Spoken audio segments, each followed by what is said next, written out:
Desde 2023 los colegios privados sufren el impacto de la reducción de las matrículas, lo que afecta su gestión económica, y muchas escuelas están en una situación límite. Para hablar de esta situación en el sistema educativo estamos en comunicación con Martín Zurita de la Asociación de Institutos de Enseñanza Privada de la Argentina. Martín, buenas noches, ¿cómo está? Hola, buenas noches Jorge, buenas noches Silvina. Bueno, nos enteramos en las últimas horas del cierre de una escuela justamente aquí en la ciudad de Buenos Aires, lo que habían pagado inclusive las matrículas y demás, y bueno, eso habla en cierto modo de una irregularidad. Pero también hay problemas con las matrículas en la ciudad de Buenos Aires y en el país. Sí, al margen de este caso que se conoció hace unos días y que no fue una resolución feliz la que tuvo, yo lo que quiero poner en eje es la situación que está atravesando el sector de educación privada en toda la Argentina, donde estamos con varios problemas al mismo tiempo. Uno es la baja de natalidad, que en los últimos 10 años hubo 350.000 nacimientos menos.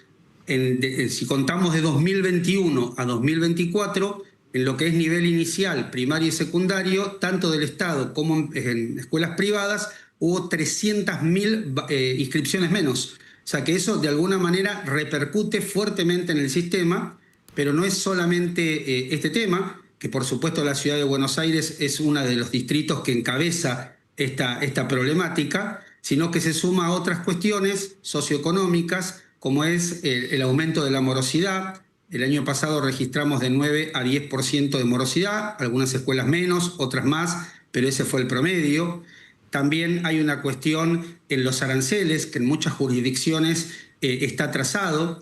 En las escuelas privadas hay 14.000 en la República Argentina y el 70% de las escuelas privadas recibe algún tipo de subvención o aporte del Estado, pero es el propio Estado de cada una de las provincias y de la ciudad de Buenos Aires quien regula los aranceles. Y en muchos casos hay jurisdicciones que mantienen un atraso muy importante con el sector. Y por último, el gran aumento que tuvimos en estos 2 años de los servicios, luz, gas, agua, comunicaciones, que dificultan mucho la inversión. Por eso es un combo, son muchos factores, no uno solo, que explica la crisis que están atravesando muchas escuelas en el sector de educación privada. Martín, ¿cuántas escuelas cerraron en estos últimos años y cuántas están en riesgo de hacerlo durante 2026?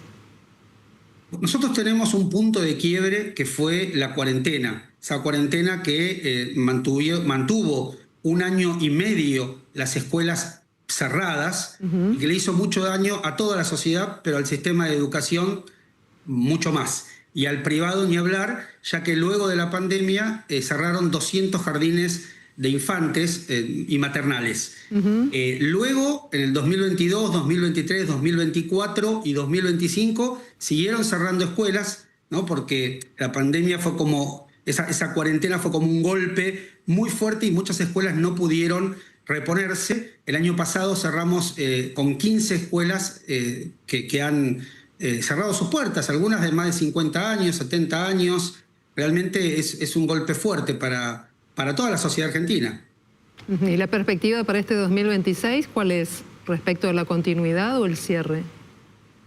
Bueno, nosotros tomamos conocimiento de muchas escuelas que están atravesando realmente problemas económicos. Una escuela no cierra de un día para otro. De hecho, no conozco en detalle el caso de la escuela de Villarreal, pero no cierra de un día para otro una escuela. Hay problemas que va arrastrando.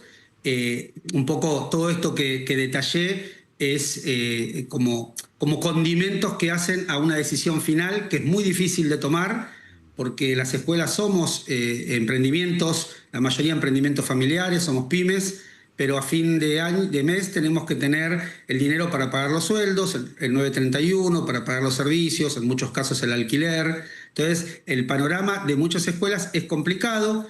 Hay un fenómeno que llegó para instalarse en la sociedad argentina, que es la baja de natalidad, y hoy lo estamos sintiendo en el nivel inicial y en los primeros grados de la primaria, pero que con el correr de los años va a llegar a todo el sistema educativo y debemos estar preparados para esta nueva realidad, con lo cual se deben tomar políticas públicas activas para que llegue a buen puerto el sistema educativo, ¿no? La gestión privada es muy importante, ni hablar en la ciudad de Buenos Aires, que es el 50% de la matrícula. Usted hablaba de la morosidad y también de los aranceles. Me imagino que, bueno, que esto deriva, por supuesto, en los sueldos, en el pago de sueldos a los maestros. Pero también hablaba de los servicios.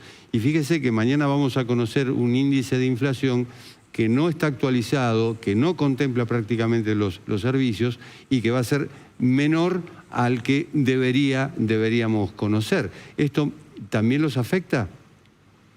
Sí, por supuesto. Nosotros tenemos en la escuela privada la ecuación es entre el 80 y el 85% de lo que conforma la cuota de un colegio privado es costo laboral.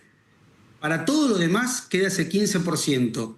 Y si nosotros tenemos una triplicación, en algunos casos cuadruplicado el valor de los servicios, por supuesto que el peso es enorme, ¿no? Y eso influye en que muchas escuelas tienen un agujero financiero y muchas veces no se acompaña todo este aumento con el incremento arancelario, ¿no? Porque el incremento arancelario está pensado exclusivamente para los aumentos de paritarias docentes, no para todo lo demás. Entonces, estos que estás mencionando, Jorge, tiene mucha incidencia.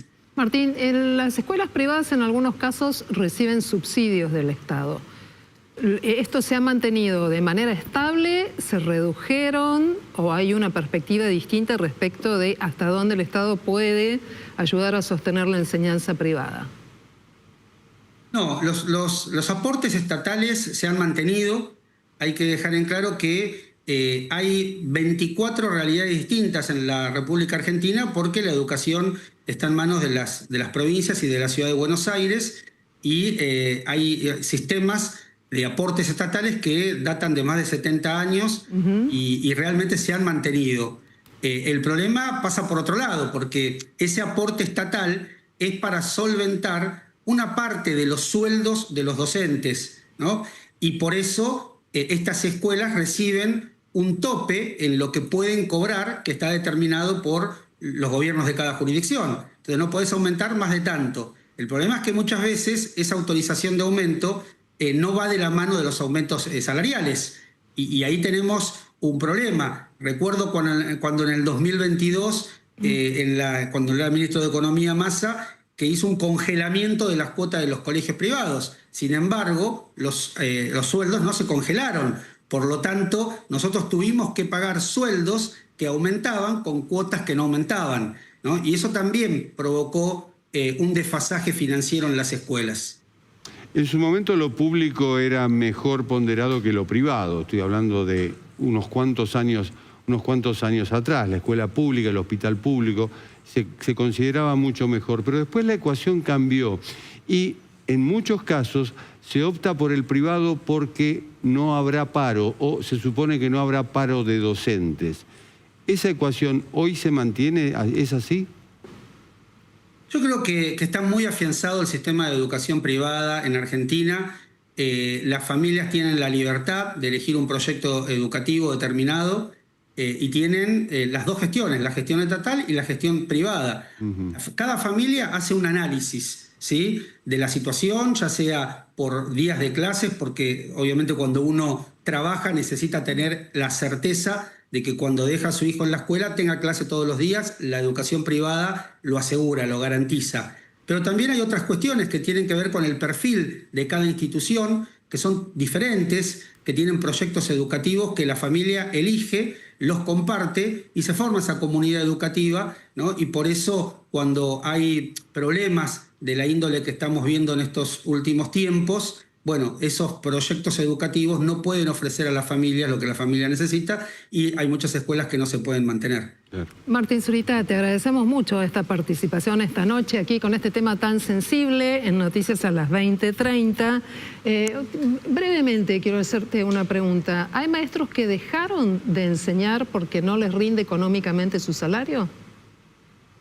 Sí, el tema de la profesión docente realmente es un tema para analizarlo en profundidad. Hoy hay una desvalorización muy grande del rol del docente, donde hay muchos factores, no es únicamente el salarial, ¿no? Hay un reconocimiento social que no existe, se ha deteriorado mucho, se ha utilizado muchas veces políticamente banderas de los docentes cuando no todos los docentes comulgan con determinadas cuestiones. Y creo que es un replanteo que debe hacerse la profesión muy fuerte. Por supuesto lo salarial incide, pero también el reconocimiento social y la valoración es importante. Martín Zurita, muchas gracias por estar aquí en Noticias a las 20:30 para trazar este panorama sobre la enseñanza privada. Por favor, gracias Silvina, gracias Jorge, buenas noches. Gracias. Buenas noches.